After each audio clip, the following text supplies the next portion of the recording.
네, 이어진 시간에도 프리랜서 노동자들의 근로자성 논란과 관련해 조나리 기자와 이야기 나눠보도록 하겠습니다. 조 기자, 방금 리포트에서도 나왔듯이 프리랜서로 고용되는 직군들이 상당히 많은 것 같은데요. 수치가 어느 정도 되는 건가요? 네, 프리랜서나 개인 사업자 형태로 고용 계약을 맺는 종사자는 방송업계뿐 아니라 굉장히 다양한데요. 택배 기사는 물론 학원 강사, 헬스 트레이너, 식당 근로자, 아르바이트 등 모두 우리 주변에서 쉽게 볼 수 있는 직군들입니다.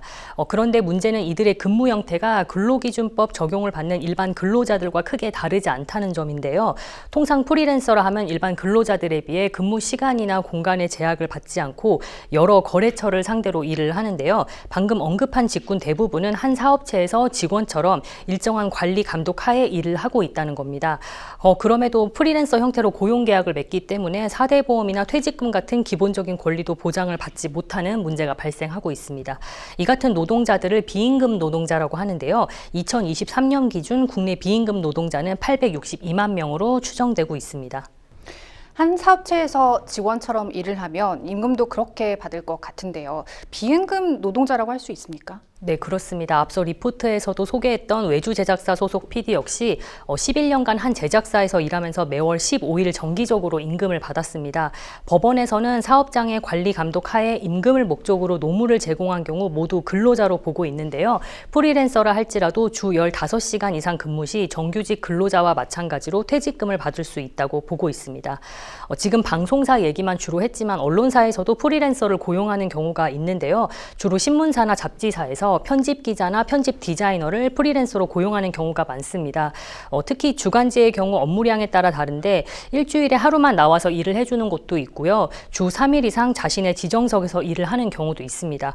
저 역시 이전에 일간지와 주간지에서 일을 한 적이 있었는데요. 제가 다녔던 곳에서도 편집 기자분이 10년간 일을 했음에도 퇴사 후 퇴직금을 바로 받지 못했습니다. 결국 주 15시간 이상 근무가 인정돼 일정 부분 퇴직금을 받은 것으로 알고 있었는데요. 제가 사실 더 놀랐던 것은 그분이 정규직 직원이 아니었다는 점이었습니다.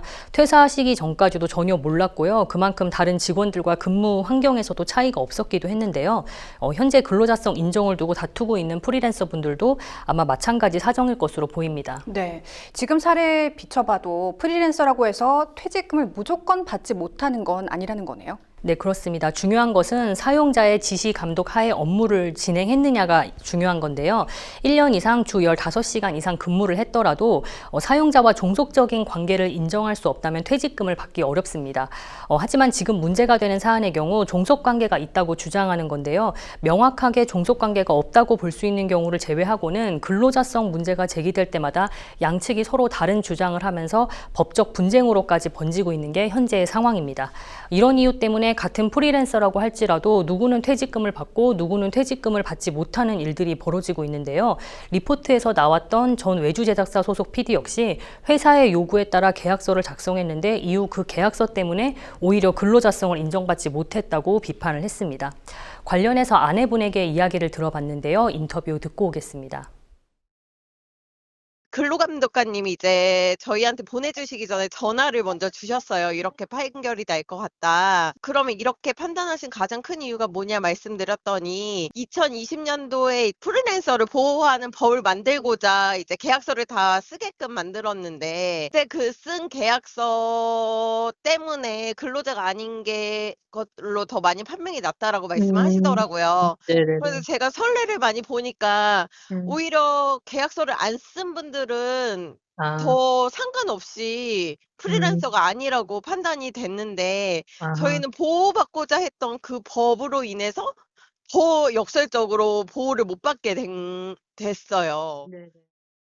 네, 지금 인터뷰에서 나온 2020년 얘기는 무슨 내용입니까? 네, 저도 내용을 한번 찾아봤는데요. 2020년부터 예술인 고용보험이 시행됐고요. 다음 해인 2021년부터는 특수형태 근로종사자도 고용보험과 산재보험 적용 대상에 포함됐습니다.